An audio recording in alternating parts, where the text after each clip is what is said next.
Imagine Art is a ministry, and we're serving artists with disabilities, and we're a ministry of restoration, and our vision really is to transform the lives of artists with disabilities. We're operating with this target in mind, and the center of that target is God's glory. And so we're transforming the lives of our artists with disabilities for God's glory. When an artist comes to Imagine Art, our vision really first is to engage them in the community that we have. That we have an authentic community here with artists, and we want them to be a part of it. We want them to find their place. We want them to feel comfortable, and that's where we start. The team of direct service staff get together and we just talk about the individual lives of the artists, and we talk about what's hindering that person, what's God's vision for that person, where do we need to focus on a place of trust or investment or restoration, and what's the strategy? And then we just move out in that. We come away from the team doing those things. A typical day in the Imagine Art community, artists come in and we enjoy a time of breakfast and coffee, and then they get to work in the studio. They're individually working on their own projects, but at the same time they're engaging in one another's projects. And we break for lunch and we'll share a community meal together.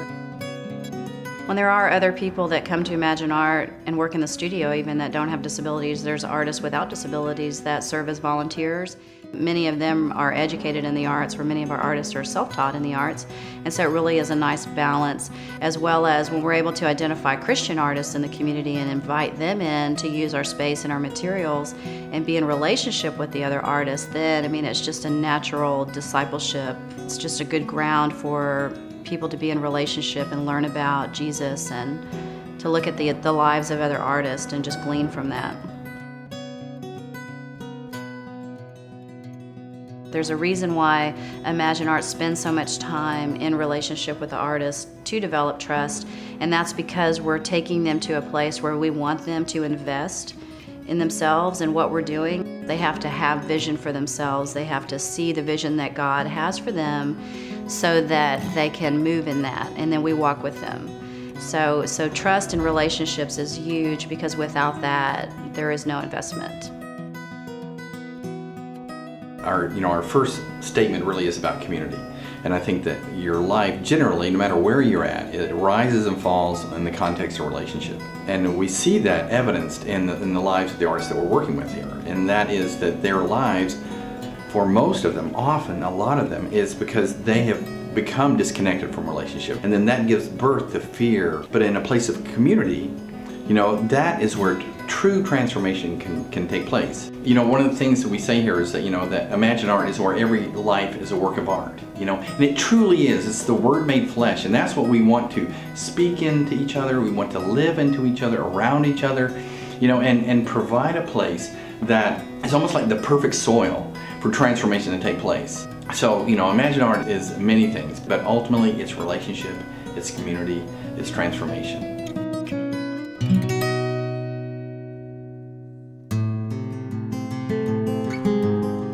The reason that I'm here today is because I am a first fruit of Imagine Art. I'm the first fruit of what God wants to do here in the lives of other people. In 1997, I was struggling with addiction to alcohol and to drugs, and I was also diagnosed with a mental illness, and I wasn't able to work for a season of time. And when I was coming out of that mess, I started thinking, what am I going to do with the rest of my life? I wasn't sure. And I started looking back at some things that I enjoyed, things I thought maybe I was good at. And essentially it was about passion for people with disabilities that I had, and that's a passion that I've had for a really long time. I'm a mom of a person with a disability, and I've had a lot of people with disabilities in and around my life as I've grown up. And I looked at all of these things that I could contribute, what I was passionate about, what my dreams were, and I formulated that, and Imagine Art was birthed out of that. I wasn't a Christian when I founded Imagine Art. So when I became a Christian, I really realized just the story of God. And I looked at my entire past prior to that, and it was okay, it made sense, it had purpose, just that junk and that pain and all that stuff that I had really struggled with. Why did that happen? And after he led me to this process and gave me this organization, really I realized it's okay. It's like I have purpose. There's a place where there's other people like this, and I'm going to be able to give away what he's given me.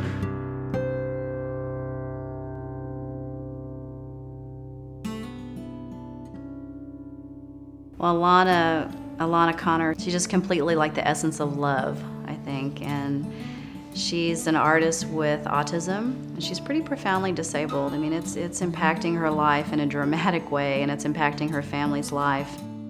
And it was interesting, just the way that she engages all of us. It's like she'll just kind of come up to you and begin to explore you as a person and express herself as well as she's able to. And it's interesting the way that the other artists are able to engage her and interact with her as well. She knew that she's very artistic, and so we wanted to help her really bring that out. And we started working with her on an abstract body of work. And now, I bet you she's created like 45 pieces of art. And they're dramatic, they're big, and they're just this wild, mixture of oil bars.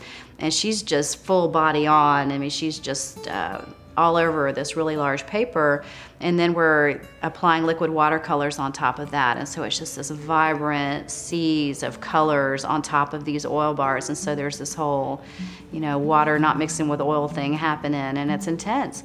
And it's had an impact on other people because they're looking at her creating that work and they're like, wow, look at that expression, look at that freedom. And that's the thing about Alana, is that she is just busting loose in who she is, she is, and she's not afraid to be who she is.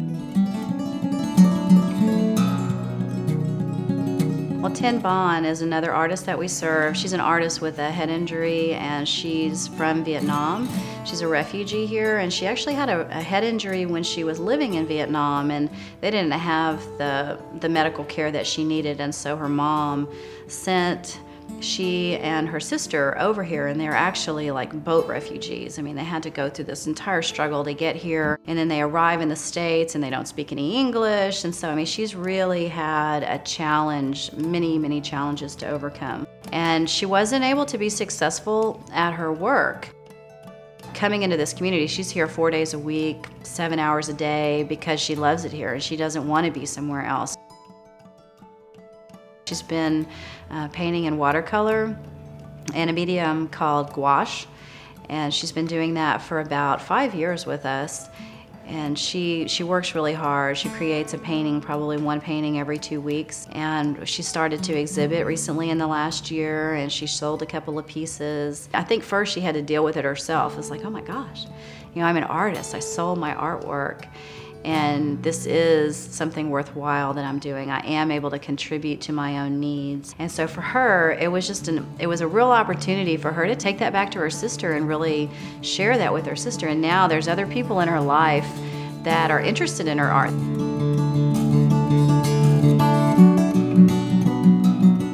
Larry's been coming around for a really long time also, a decade probably he's been coming, and he's a Christian and he loves Jesus. Everything about his art is all about Jesus.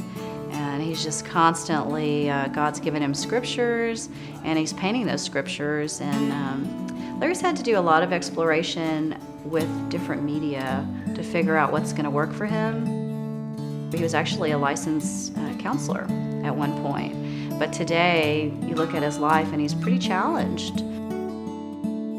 One of the things that the medication has had a serious impact, it has developed tarsikinesia in him, which is just a very heavy trembling. And so his preference is realism. That's what he would really prefer to be doing, is realism and pictures of Jesus being baptized and things like that.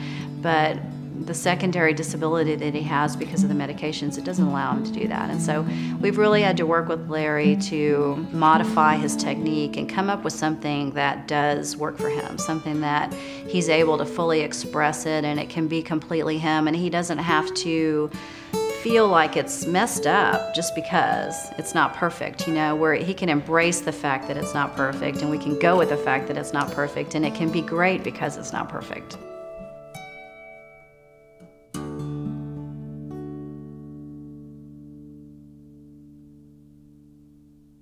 Well, I'm real excited because God is doing something amazing. That's the coolest thing, is that I show up here every day and I kind of wonder what he's going to do next.